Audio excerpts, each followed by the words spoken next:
أبعاد الشخصية. أبعاد الشخصية 3. البعد الطبيعي، وده بيختص من ناحية التشريح الجسماني والتشريح الشكلي للشخص اللي أنا بجسده. البعد التاني البعد الاجتماعي، وهي صفات الشكل، صفات الشخص من حيث البيئة، العلاقات الاجتماعية، الوضع الاجتماعي. تالت حاجة البعد النفسي، وده بيختص بنفسيته هو. طب يعني ايه الكلام ده؟ يعني انا دلوقتي لو هشتغل على دور وهشتغل على شخصية، لازم ابقى عارف الشخصية دي الجسم بتاعها شكله ايه، الكاركتر بتاعها شكله ايه، انا دلوقتي هجسد ايه. هل انا المفروض ان انا ابقى جسمي مليان عضلات شوية عشان خاطر اعمل الدور اللي انا بشتغل عليه؟ هل مطلوب مني اني ابقى رفيع؟ هل الشخص اللي انا بشتغل عليه ده بيئته الاجتماعية ايه، فقير، غني، متوسط؟ علاقاته مع الناس شكلها ايه؟ حالته الانفعالية، ما انا محددها من حالة علاقاته. حالته النفسية، هل مضطرب نفسيا، هل متزن نفسيا؟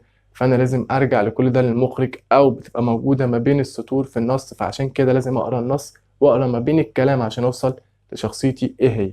كمان بدرس الشخصية بتاعتي، وبدرس الماضي بتاعها والحاضر والمستقبل. يعني لما اجي اخد شخصية من المخرج او اخد شخصية اشتغل عليها، ماضيها كان ايه؟ لازم اسال نفس السؤال ده، ايه الماضي بتاع الشخصيه اللي انا شغال عليها دي؟ ولازم ادرسه ولازم اسال فيه.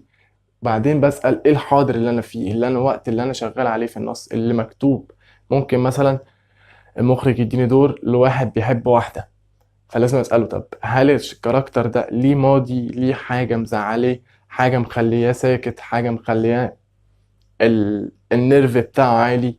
لازم برضه اساله النص انا وصلت بيه لفين، هل انا كملت مع الشخص اللي بحبه او سبته؟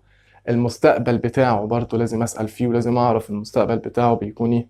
رابع حاجة المكان، لازم اعرف المكان اللي الشخص ده عايش فيه، البيئة شكلها ايه، المعيشة شكلها ايه. خامس حاجة النفسية، وبرضه لازم اسال هل هو في ضغوط نفسية في نفس الوقت والزمان اللي انا شغال فيه على الشخصية دي ولا لا.